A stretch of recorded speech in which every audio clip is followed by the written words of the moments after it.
Case 1. Amanda Wallace, the hanging of 3-year-old D. Joseph. April 19, 1993. Chicago's West Side. It is early morning. The sun hasn't fully risen. A little boy named Joseph Wayne Wallace wakes up in his apartment. He is 3 years old. He doesn't know that today is the last day of his life. He doesn't know that the woman who brought him into this world has already decided that today is the day she will take him out of it. His name was Joseph, and he deserved to live. Before we go any further, if what we cover on Silent True Crime Stories matters to you, hit that like button right now. It tells us you want more stories like this, and it helps us reach more people. Now let's talk about Amanda Wallace. Amanda Lynn Wallace was born on July 24, 1965, and from the very beginning, her life was chaos. She spent her childhood cycling in and out of foster homes and psychiatric institutions.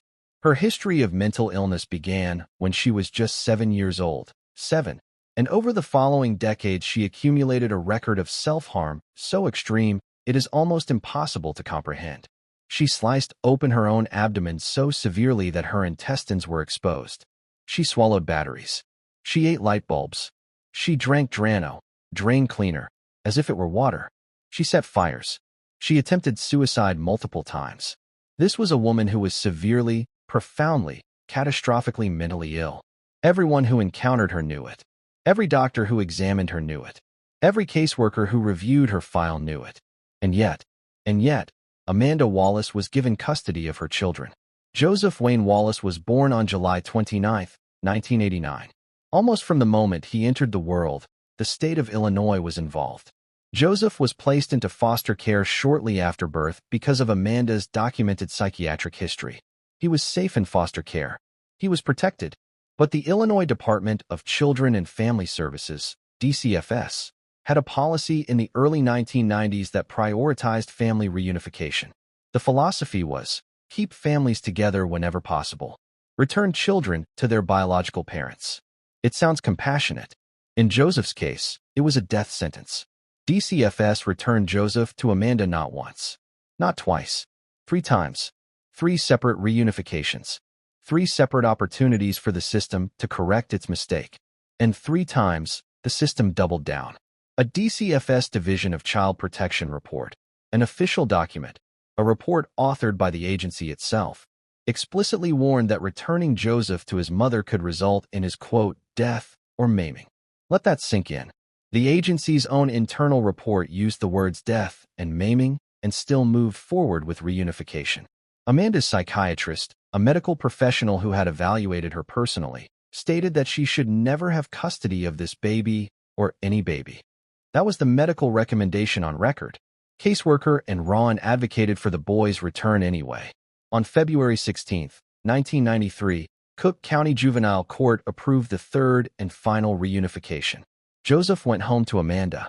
So did his younger brother Joshua, who was approximately 1 year old at the time. On approximately April 12, 1993, 1 week before the murder, firefighters were called to the Wallace apartment. A fire had broken out. Amanda Wallace, the woman with a documented history of setting fires, had another fire in her home with 2 small children present. And what did DCFS do? Nothing. The children were not removed. 1 week later, Joseph Wallace was dead. In the early morning hours of April 19, 1993, Amanda Wallace stood her 3-year-old son up on a chair.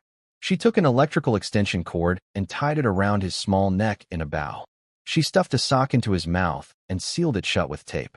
She looked at her little boy and said goodbye, and then she kicked the chair out from under him.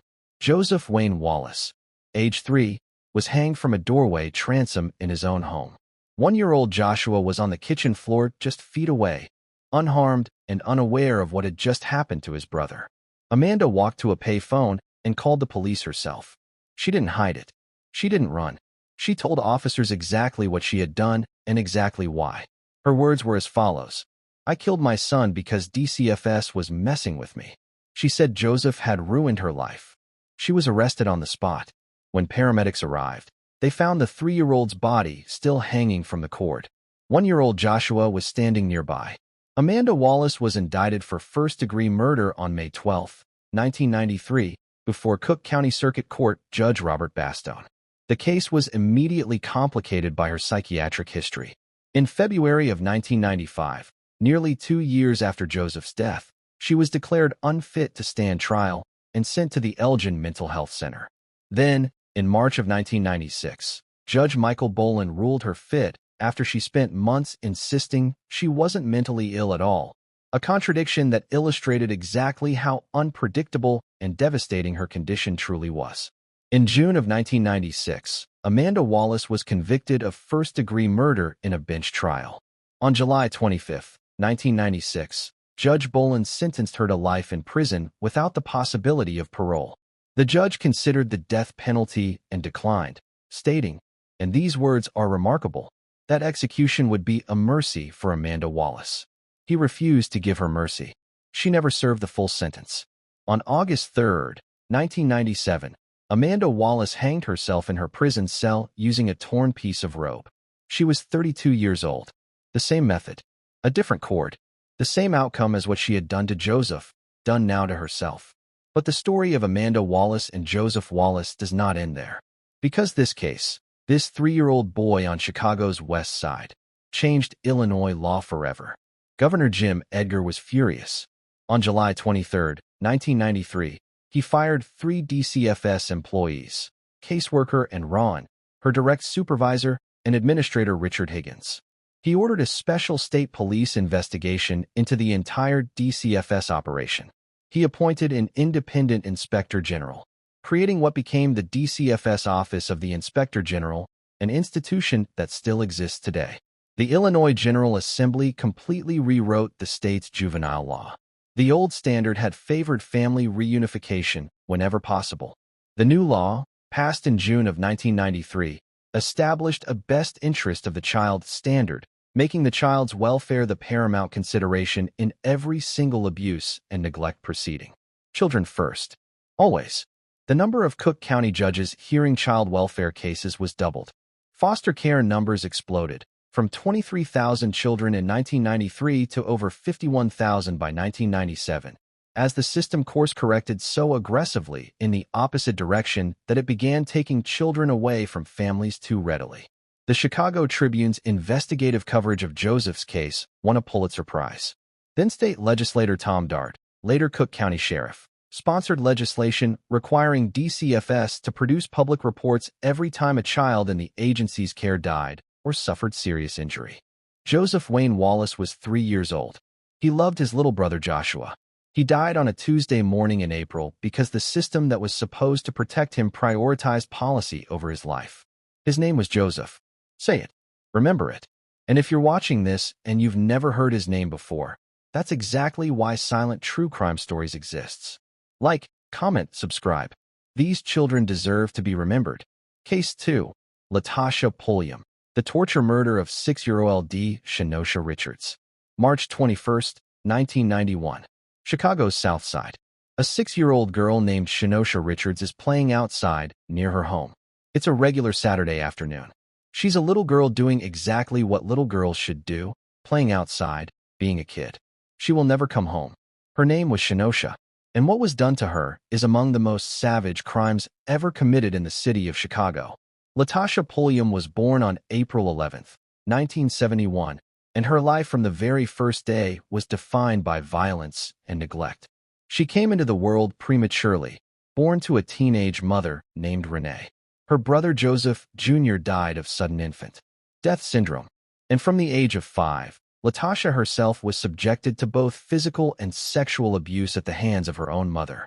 Renee Pulliam beat her daughter and kept her out of school to hide the injuries.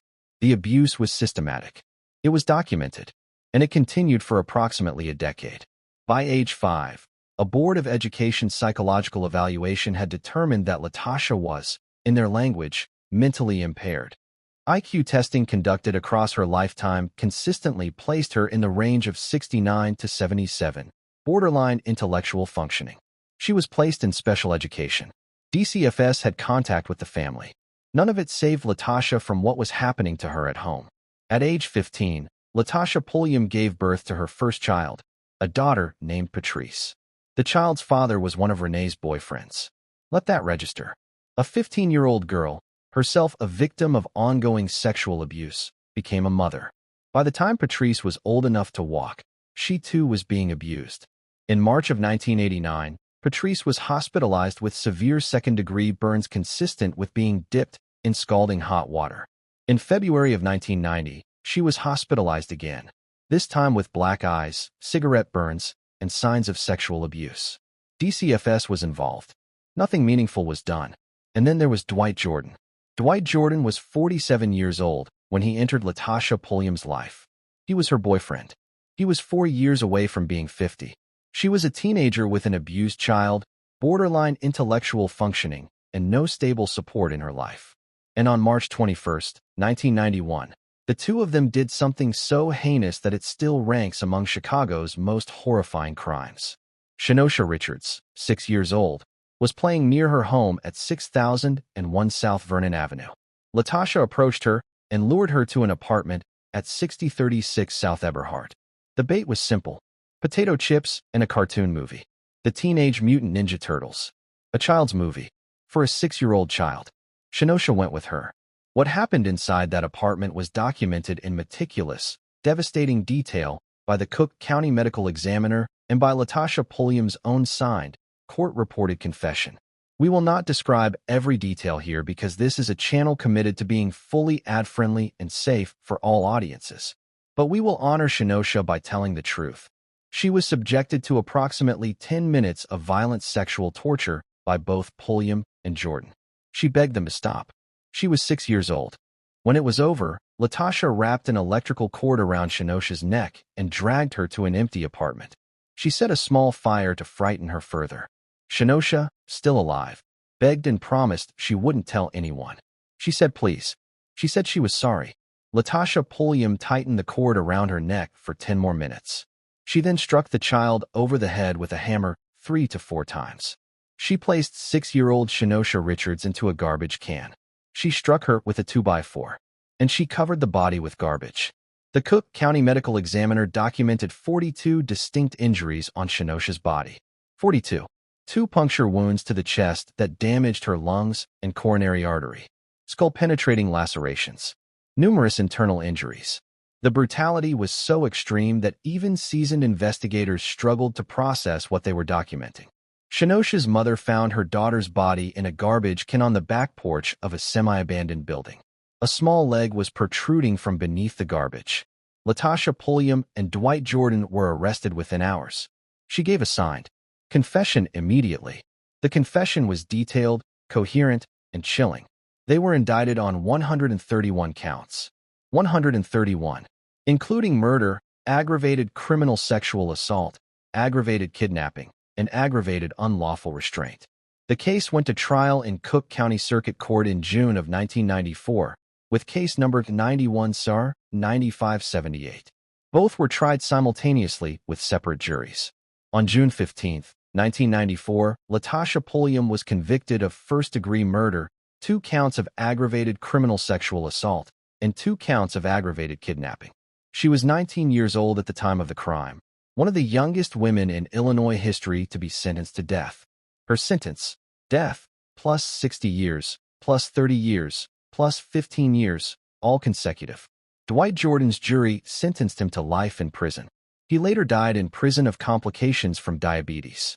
The Illinois Supreme Court affirmed all of Pulliam's convictions in 1997 in the decision People v. Pulliam. The United States Supreme Court declined to hear her case. In October of 2002, the Illinois Supreme Court sent the case back for an evidentiary hearing under the Supreme Court's Atkins v. Virginia decision, which prohibited executing people with intellectual disabilities. But before that hearing could take place, Governor George Ryan changed everything.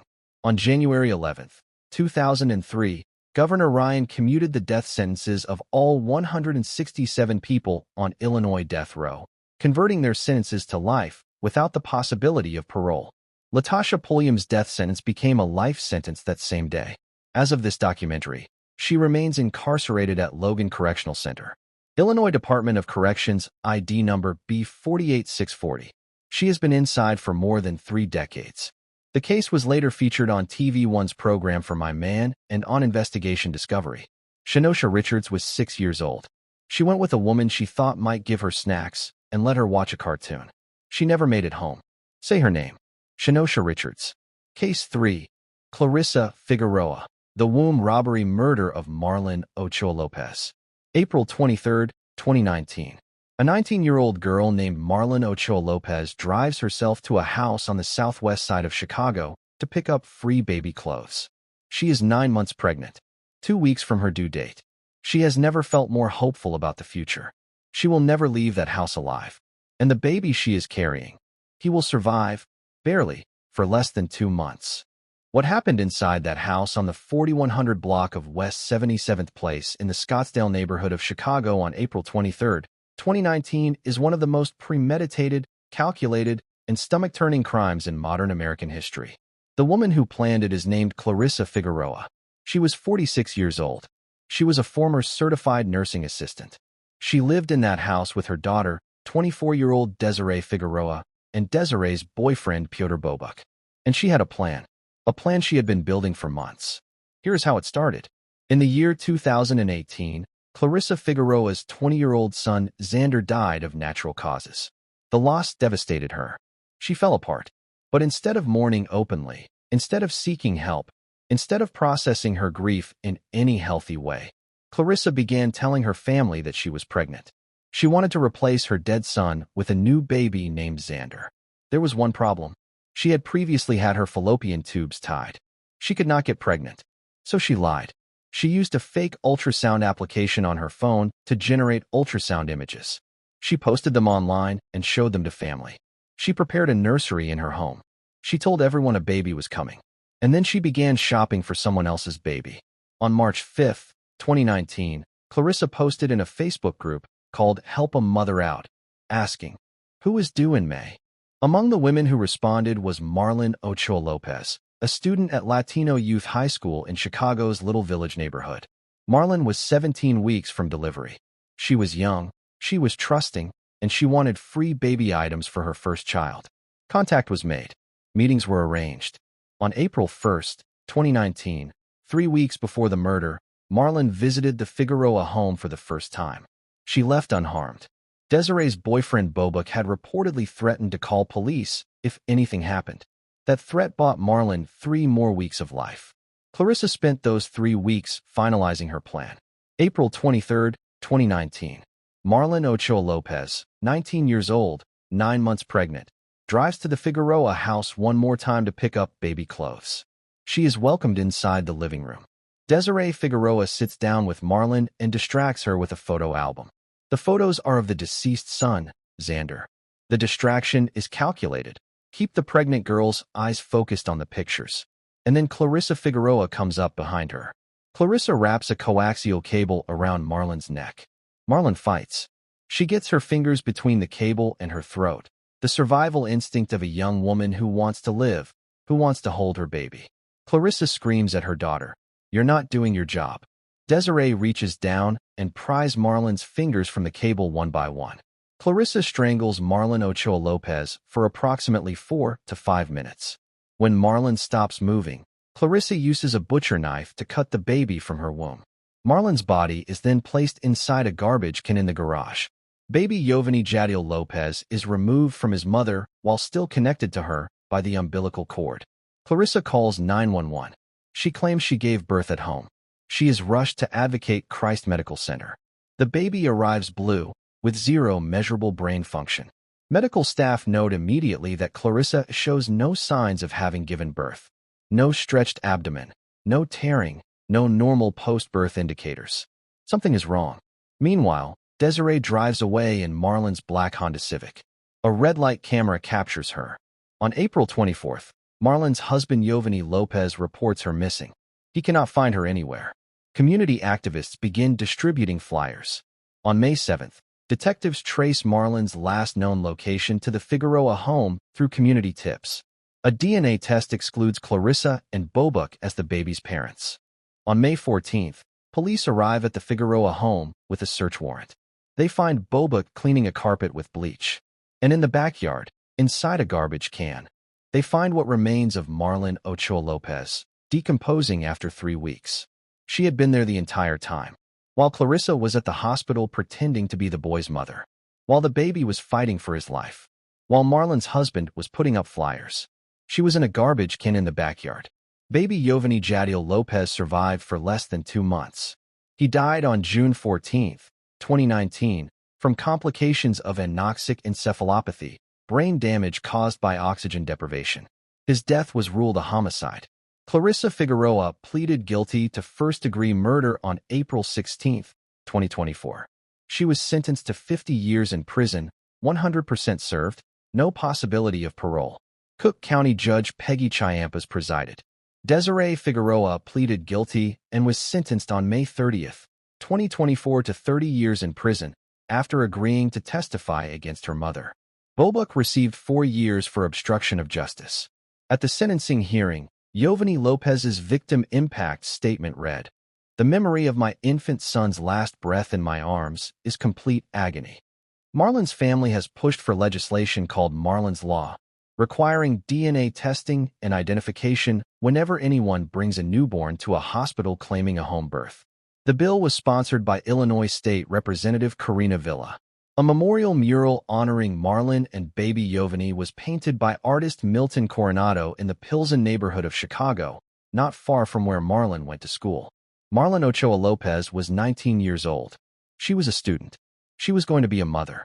She drove herself to a house full of free baby clothes and was murdered for the child she was carrying. Say her name. Marlon Ochoa Lopez. Say his name. Yovani Jadiel Lopez. Case 4. Andriel Hagler. The birthday suffocation of 8-year-old Amaria Osby. May 24, 2022. Uptown neighborhood, Chicago. It is a little girl's 8th birthday. Her name is Amaria Osby. 8 years old today. Children are supposed to be excited on their birthdays. Amaria had every reason to be. She had a father who loved her. She had a life ahead of her. She had just been visited by a state investigator the day before, May 23rd, who reported finding Amaria happy and comfortable. That night, Amaria's mother Andriel Hagler put a plastic bag over her daughter's head and suffocated her. Before Amaria died, she screamed, "Mama, stop." Those words, "Mama, stop," echo through every inch of this case, and they are impossible to forget. Andriel Hagler was 38 years old when she killed Amaria. For 17 years before the murder, she had worked as an occupational therapist. She was educated, employed, seemingly stable. But underneath the surface, Hagler had been struggling with severe depression for years, and her history with DCFS was darker than most people knew. In 2017, she was arrested for driving under the influence and child endangerment after crashing her vehicle on the Eisenhower Expressway with 3-year-old Amaria in the back seat. Officers found her dazed and confused. She could not spell her own last name. DCFS opened a case and indicated her for neglect, a formal finding that abuse or neglect had occurred. That case was eventually closed. Then, on March 23, 2022, Amaria's father DeMarcus Osby called DCFS after a domestic violence incident at the home. He wanted a welfare check on his daughter. He was worried. He had every right to be worried. DCFS opened a new case. On March 24, a DCFS investigator rang the doorbell at the apartment on the 4600 block of North Winthrop Avenue. No one answered. The investigator left. And then, for 61 days, nothing. 61 days. Not a single follow-up visit. Not a single phone call that resulted in contact. Not a single welfare check on a little girl whose father had specifically called and asked for help. DCFS policy requires good faith attempts to contact families every 24 hours when a child welfare case is open. Those requirements were not met. On May 23, 2022, the 61st day, a DCFS investigator finally went back to the apartment. This time, Hagler opened the door. The investigators spent time with the family. They noted Amaria appeared happy and comfortable. The case was moving forward. The next day was Amaria's 8th birthday. That night, Hagler and Amaria said their bedtime prayers together. Then, at some point after the prayers, Andriel Hagler began using PCP, a powerful dissociative drug known to produce psychotic episodes. She also drank bleach. She attempted to get Amaria to drink bleach. The child refused. Hagler then placed a plastic bag over 8-year-old Amaria's head and suffocated her. Amaria screamed, "Mama, stop," as she was dying. Hagler later told investigators she believed it was their time to go because both she and Amaria had birthdays on the 24th. She said Amaria didn't love her anymore and was taking her dad's side. After Amaria stopped breathing, Hagler placed a bag over her own head. She survived. On the morning of May 25th, Hagler's brother-in-law came to the apartment after failing to reach her by phone. He found Hagler face down on the bed with a plastic bag still over her head, unconscious but breathing. He found Amaria under a comforter, small legs visible, cold and still. Blood was around her nose. The medical examiner found bleeding under the scalp and on the brain, consistent with violent asphyxiation. 3 knives were found in the bedroom. Enriel Hagler was charged with first-degree murder. Judge Mariam Ahmad denied bail immediately. In February of 2025, nearly 3 years after Amaria's death, Hagler pleaded guilty. She was sentenced by Judge Mary Brosnahan to 28 years in prison, which she must serve 100%. No good time, no early release. The DCFS accountability that followed was deeply inadequate relative to the scale of the failure. 2 DCFS workers were removed from their duties. The investigator responsible for the 61-day gap was placed on desk duty on June 1, 2022. She was reinstated to full duty on September 14, 2022, less than 4 months later, receiving only verbal discipline. Cook County Public Guardian Charles Galbert stated publicly that the DCFS violations may have caused Amaria's death. Amaria was the 6th child to die since December of 2021 while her family was actively involved with DCFS. The DCFS Inspector General's own report found multiple cases where the agency delayed contact with families for periods ranging from just under a month to over 100 days. The agency designed to protect children was the agency failing them. Amaria Osby was 8 years old on the day she was killed. 8 years old. On her birthday. She said, "Mama, stop." And the answer was no. Case 5. Simone Austin. The stabbing of 5-year-old D. Serenity witnessed by her sister. September 26, 2020. East Garfield Park, Chicago. It is just past 9 in the morning on a Saturday. A grandfather walks out to get coffee, leaving 2 little girls, 5-year-old Serenity Arrington and her 8-year-old sister, in the apartment at 3200 West Fulton Boulevard with their mother, Simone Austin. The grandfather is gone for minutes. When he returns, the door is locked. He enters through the kitchen. His 8-year-old granddaughter meets him at the door. She says, "Mommy killed her little sister." Serenity Arrington is 5 years old. She is already gone. Simone Austin was 27 years old on the day she killed her daughter. Before September 26, 2020, she had no criminal record. Her neighbors described her as quiet. There was nothing in her public history that would have predicted what she did that morning. Though police later confirmed there had been prior calls to the address for domestic violence incidents in which Austin herself was the victim. She had also moved to the block that same summer with the 2 girls, living with her father. Here is what happened inside that apartment. Shortly after 9 in the morning, Austin asked her 8-year-old daughter to leave the bedroom. The girl stepped out into the hallway, but she looked back. The door had no knob, just a hole where one had been removed. The 8-year-old looked through that hole. She watched her mother reach under a pillow and pull out a serrated kitchen knife. She watched Simone Austin plunge that knife into 5-year-old Serenity's neck. The 8-year-old screamed. She ran back into the room. She grabbed her mother by the hair and pulled with everything she had. She heard Serenity's voice, small and frightened, saying, "I'm sorry," and begging Austin to stop. The 8-year-old was trying with her entire body to save her little sister. She could not. Austin then undressed Serenity, whose body was now limp, and carried the naked, bleeding child outside. She lay Serenity down on the grass in front of the building and lay down next to her. When neighbors arrived, Austin said out loud, "I shouldn't have done this. I'm sorry." Paramedics rushed Serenity to John H. Stroger Jr. Hospital of Cook County. She was pronounced dead on arrival. The autopsy was definitive and devastating. Multiple incised wounds to the neck, one of which went almost completely through to the back of her neck. The serrated knife had been driven into the neck of a 5-year-old child with enough force to nearly sever her head from her body. Chicago Police Chief of Detectives Brendan Denahan stood at a press conference and asked the city to keep the surviving 8-year-old in their thoughts and prayers. His voice broke as he said, "This will be extremely difficult for the rest of her life. Simone Austin was charged with 1 count of first-degree murder. At the bond hearing before Judge Mary Murbio on September 28, the judge called the facts of the case brutal and vicious and denied bond entirely. Austin had invoked her right to remain silent upon arrest. The prosecution later noted that the 8-year-old had told investigators about a prior incident in which Austin had walked through the apartment carrying a large knife while the children were home, after they had accidentally spilled eggs. That prior incident had frightened both girls. It was a warning. It was a warning that no one had acted on. DCFS confirmed they had prior contact with the family, but provided no further detail. As of early 2026, no public reporting has confirmed a final verdict or sentencing in the case of Simone Austin versus the people of Illinois.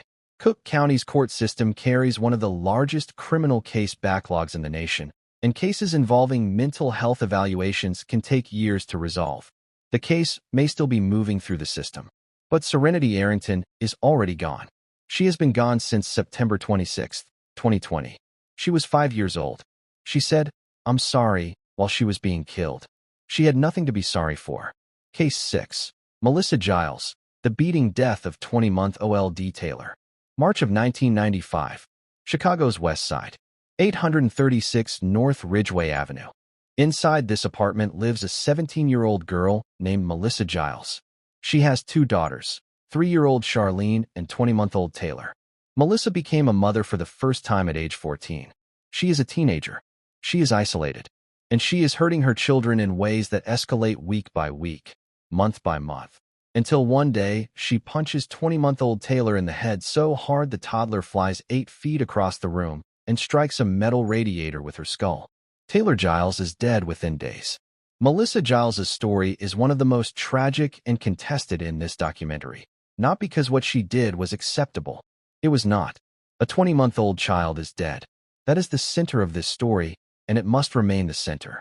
But it is also a story that raises serious questions about the justice system's treatment of a deeply traumatized teenager who may not have received adequate legal representation. We tell you both sides because that is what truth requires. Melissa Giles grew up in profound poverty. Her parents were homeless at various points throughout her childhood. She dropped out of high school. She became pregnant at 13 years old. By the time she was 17, she had 2 daughters and no stable support system whatsoever. Her own confession, given to Chicago police and later used as the central piece of evidence against her, described a pattern of escalating violence that began when Charlene was 1 year old and Taylor was approximately 10 months old. The spankings became strappings. The strappings became punches. She stated in her confession that Taylor received most of the punishment because the toddler would follow her everywhere and always be crying. A 20-month-old child, following her mother everywhere and crying. Because that is what toddlers do. On March 7, 1995, Giles found the girls playing with noodles. She picked up Taylor and shook her. Later that day, she found Taylor near an electrical cord. She punched the 20-month-old in the head with enough force to send the child sailing 8 feet across the room. Taylor's skull struck a metal radiator. The next morning, Melissa's boyfriend found Taylor not breathing. They took her to a neighborhood physician. She stopped breathing again. Paramedics were called. Taylor was rushed to Cook County Hospital, where she was placed in a coma for 3 days. On March 10, 1995, Taylor Giles was pronounced dead. The medical examination documented 26 separate injuries, including broken bones, bite marks, and brain damage consistent with shaken baby syndrome. Giles was tried before Cook County Criminal Court Judge Vincent Gahn. The prosecution was led by attorneys Darren O'Brien and Karen Armbrust. Prosecutor O'Brien addressed the jury with words that captured the horror of the case. Her children committed the horrendous act of acting like children. The defense, led by attorney Lawrence Tankus, argued Giles lacked the intent required for murder. On October 30, 1996, after approximately 6 hours of deliberation, the jury convicted Melissa Giles of first-degree murder of Taylor and aggravated battery of Charlene. On December 19, 1996, she was sentenced to 80 years in prison. She was 17 at the time of the crime. She was a child herself. 3-year-old Charlene was taken into DCFS custody. Here is where the story becomes complicated. In the years after her conviction, Charlene, the surviving daughter, grew up and began fighting for her mother's release. She started a Change.org petition alleging that the confession was coerced. She claims officers held the 17-year-old overnight, interrogated her without her parents or an attorney present, and told her she would only receive probation if she signed. She alleges that Taylor's biological father, who was the last adult with the child before the fatal injuries, was physically and emotionally abusive, but was never adequately investigated as a suspect. Charlene also alleged that defense attorney Lawrence Tankus was under investigation by the Illinois Attorney Registration and Disciplinary Commission for nearly 50 ethical violations and was reportedly struggling with substance abuse during the trial. Northwestern University's Center on Wrongful Convictions agreed to take on Melissa Giles's post-conviction representation. As of this documentary, Melissa Giles has served more than 2 decades in prison. Taylor Giles was 20 months old. She was a toddler who followed her mother everywhere and cried. She paid for it with her life. And Charlene Giles was 3 years old when she lost both her sister and her mother in the same week, and she has been fighting ever since. Case 7. Wendy Tolbert, 36 stab wounds on the 4th of July. July 4th, 2025. Logan Square, Chicago. The 4th of July. Independence Day. Fireworks. Barbecues. America's birthday. Inside an apartment at 3600 West Palmer Street, 4-year-old Jordan Wallace wakes up. He does not know that today is the last day of his life. He does not know that his mother, 45-year-old Wendy Tolbert, woke up this morning believing that her children were possessed by the devil. By 9:20 in the morning, Jordan Wallace will have been stabbed 36 times. By 9:20 in the morning, his 13-year-old sister will have called 911 twice from inside the apartment while being chased. By 9:20 in the morning, Wendy Tolbert will be standing in the middle of her home, covered in her children's blood, with a knife in one hand and a lit paper towel in the other. This is the 4th of July 2025 in Logan Square, Chicago. Wendy Tolbert had no prior criminal record. She had been diagnosed with cancer recently and had been battling significant mental health challenges. Neighbors described her as a devoted mother. There was nothing in her public history that signaled this level of violence was coming. On the morning of July 4th, 2025, Tolbert allegedly told police afterward that her children had been possessed by the devil. That belief, that her own children were evil, were not her children, were something that needed to be destroyed, drove what happened next. Tolbert began with 4-year-old Jordan. She stabbed him 36 times. 36 separate stab wounds to his face, his neck, and his chest. She then kicked him down the stairs. Jordan Wallace did not survive. She then turned to her older children. At 9:01 in the morning, Tolbert's 13-year-old daughter called 911. She was being chased. She said, "My mother is trying to kill me." 1 minute later, 9:02, she called again. The 10-year-old son and the 13-year-old daughter were together. They came up with a plan under conditions of absolute terror. 2 children devising a survival strategy while their mother hunted them. They would open their bedroom doors simultaneously and try to fight back. They did it. They burst out together. Tolbert stabbed the 13-year-old multiple times in the face, neck, and chest. She slashed the 10-year-old across the arm. At 9:20 in the morning, Chicago police arrived at the scene. They heard the 10-year-old calling out through an open basement window. Officers entered. They found Wendy Tolbert standing in the apartment, covered in blood, a knife in one hand, a lit paper towel in the other, the beginnings of what she apparently intended to be a fire. She was taken into custody. Almost immediately after, smoke began to pour from the building. The fire escalated to a 2-alarm blaze. Fire marshals found accelerants in 3 separate locations on the first floor. The fire spread to a neighboring home, displacing residents of both buildings. 1 responding officer was treated for smoke inhalation. 4-year-old Jordan Wallace was dead. The 13-year-old was critically injured, requiring multiple surgical procedures and intubation. The 10-year-old was treated and released. Wendy Tolbert was charged with 14 felony counts: first-degree murder, 2 counts of attempted first-degree murder, 6 counts of aggravated arson, 2 counts of aggravated battery causing great bodily harm, 2 counts of aggravated battery with a deadly weapon, and aggravated battery to a child under 13. At her hearing before Circuit Court Judge James Murphy on July 6, 2025, Tolbert was ordered held without bail. Judge Murphy called her conduct predatory and violent, and pure evil.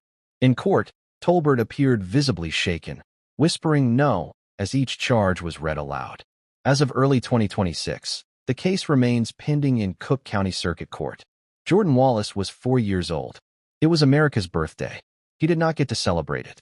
He did not deserve what was done to him. Case 8.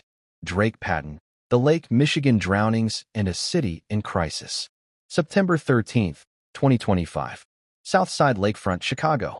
A 31-year-old woman named Drake Patton walks to the edge of Lake Michigan. She is holding her 6-year-old son Wyatt Bryden Patton by the hand.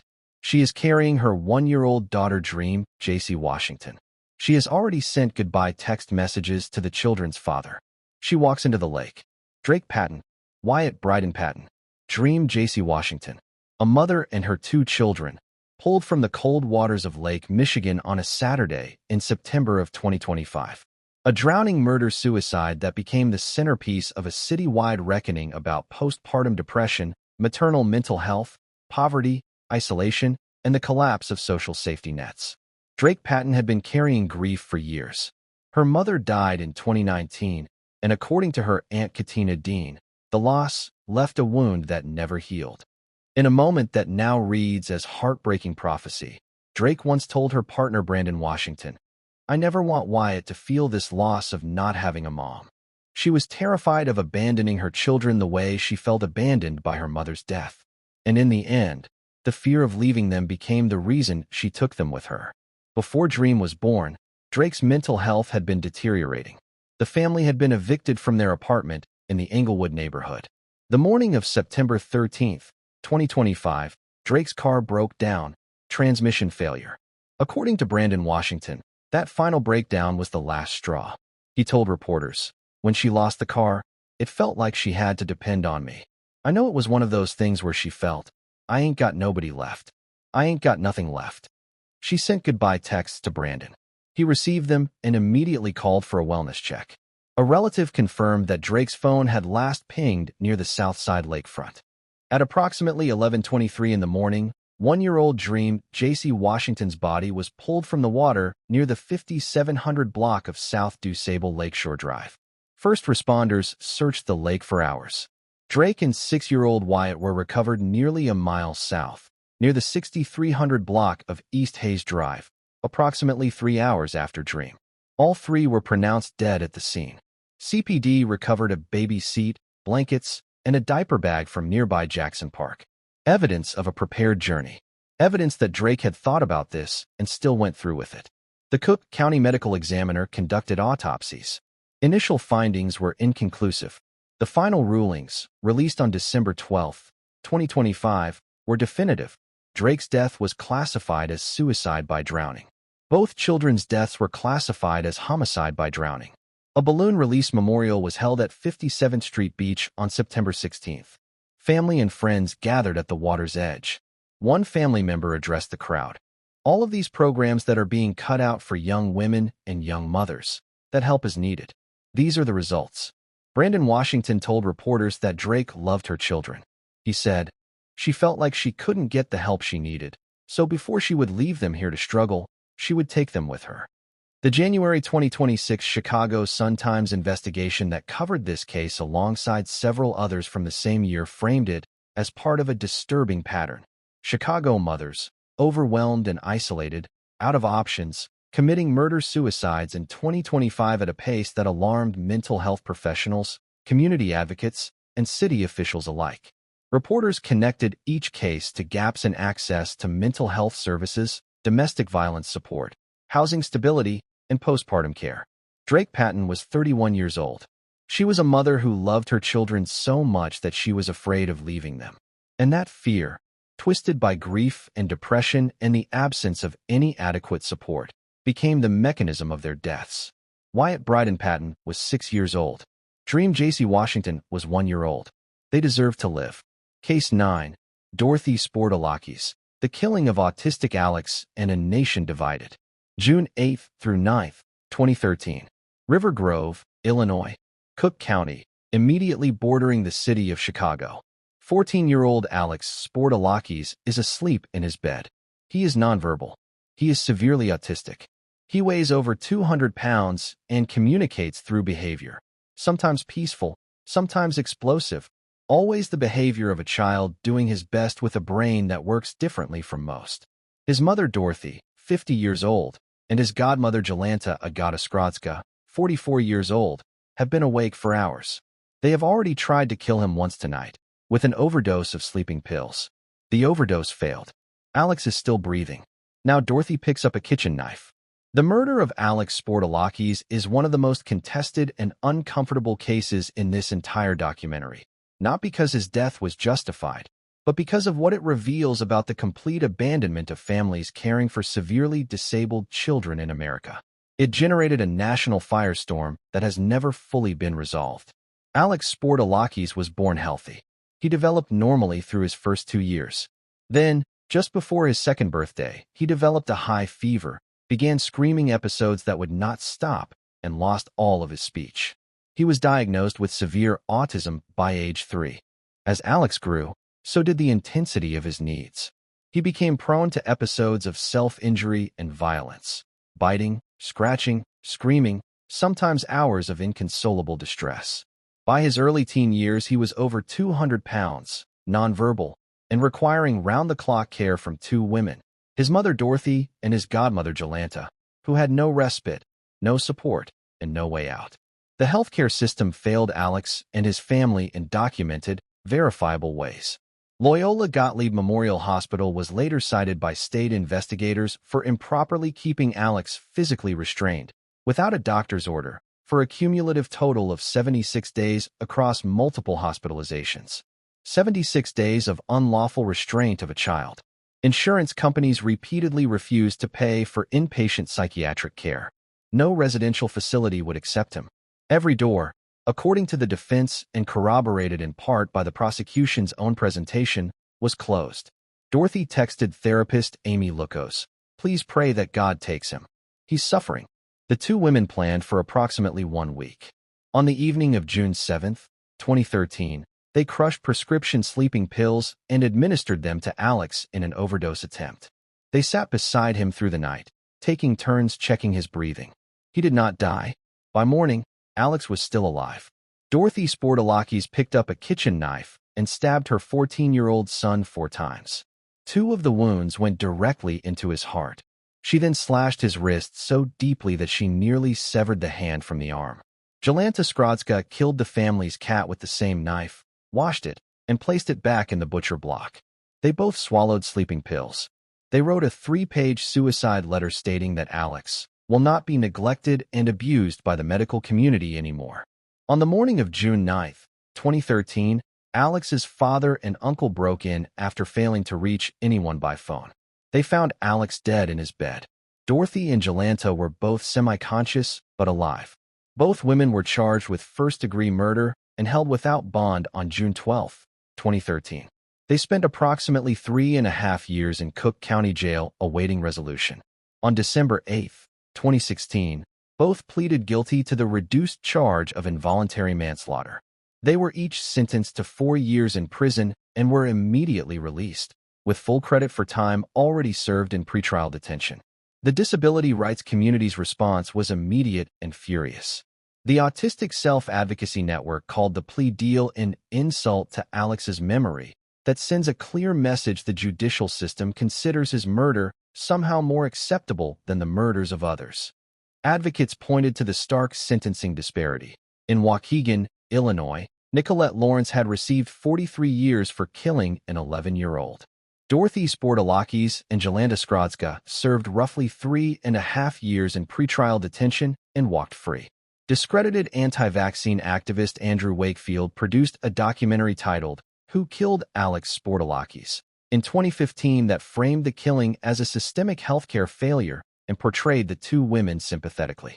The documentary was condemned by disability rights organizations as promoting a mercy-killing narrative that endangered the lives of disabled people. Alex Sportalakis is now listed on the Disability Day of Mourning Memorial website, a site that tracks and memorializes disabled people killed by their caregivers. He was 14 years old. He was nonverbal. He could not advocate for himself. And the one person in the world who was supposed to protect him drove a knife into his heart. His name was Alex. He deserved to live. Case 10. Celeste T. Christian, the Facebook post, and the organ donor call. September 23, 2018. South Shore Neighborhood, Chicago. 1700 block of East 79th Street. A 21-year-old woman named Celeste T. Christian draws a bath for her 3-year-old son. She claims she leaves him alone for 5 to 10 minutes to check on her 2-year-old daughter in the next room. She claims she returns to find him limp and floating on top of the water, with foam running from his nose and mouth, his legs stiff. She calls 911. Investigators later conclude that someone held the boy underwater. What makes this case different from every other case in this documentary is what happened before the attack. Days before September 23, 2018, while the 3-year-old was alive and healthy and playing normally, Celeste Christian posted on Facebook that her son had died. She described funeral arrangements. She wrote about him in the past tense. Her social media followers read about a child's death before the child had any idea his mother had already decided his fate. Screenshots were taken. His father saw the post. Celeste Christian had 3 prior DCFS investigations. August of 2016, October of 2016, December of 2017. All 3 involved domestic violence incidents in the home. All 3 resulted in formal findings that Celeste posed a risk of harm to her children. All 3 cases were eventually closed. Both children remained in her custody. On the evening of September 23, 2018, the boy's father dropped him off at Christian's home after a visitation. Shortly after 9:30 in the evening, Christian drew the bath. What happened in that bathroom was later described by police investigators in a single sentence. Someone held the boy underwater. The boy arrived at Comer Children's Hospital unresponsive and was placed on a ventilator. He had been submerged. He had stopped breathing. He was fighting for his life. And then came the call that made this case truly extraordinary.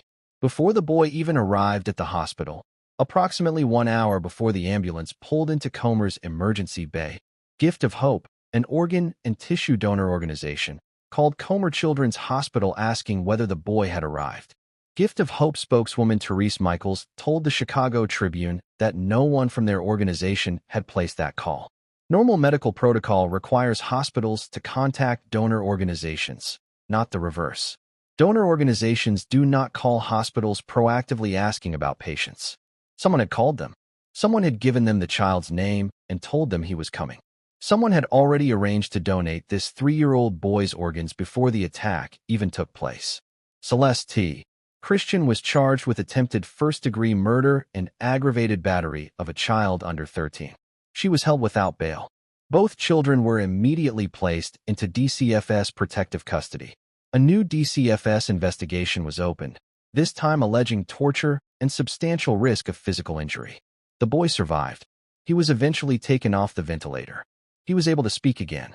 He went home, not to his mother, but to safety. Limited public reporting has emerged regarding the final disposition of Christian's criminal case. A forum record titled Sentenced, Celeste T. Christian, suggests a sentence was eventually imposed, though detailed sentencing records are not publicly available as of the time of this script. But the Facebook post stays. The organ donor call stays. The image of a mother who was planning her healthy child's funeral while he was still alive, that stays. And 3 prior DCFS investigations, 3 formal findings of risk, 2 children left in her custody, that stays too. This case is not just about one woman.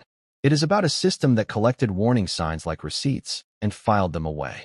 10 cases, 10 women, dozens of victims, children who were killed, children who survived but will never forget, children who grew up without siblings, children who spent their entire childhoods inside the machinery of the Illinois Department of Children and Family Services.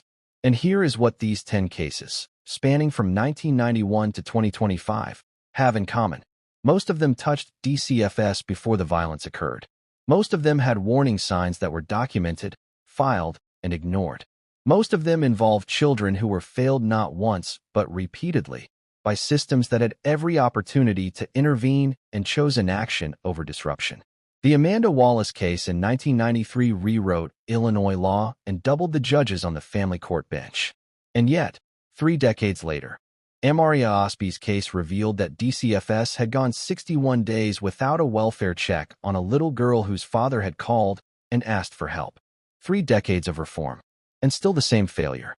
A 2025 Capital News Illinois investigation revealed that DCFS had failed to produce legally required public reports in over 1,200 child deaths and 3,000 serious injuries since July of 2018. The Illinois State Auditor General had not tested DCFS compliance with its reporting mandate since 1999. 1,200 children. These are not statistics. They are names. They are Joseph and Shenosha and Marlon and Amaria and Serenity and Taylor and Jordan and Wyatt and Dream and Alex. They are children who were let down by the people who loved them and by the institutions designed to protect them. We tell these stories not to sensationalize, not to exploit, not to make content for clicks. We tell these stories because silence is the enemy of accountability. If you learned something today, if one of these names is new to you, then share this video. Comment below with the name of the child who affected you the most. Let this community know that you refuse to forget. And as always, from all of us here at Silent True Crime Stories, thank you for watching. Thank you for staying to the end. These stories are heavy. They are supposed to be heavy. They matter. Like this video, comment below, and subscribe to Silent True Crime Stories so you never miss another case. Because every case matters. Every name matters. Until next time.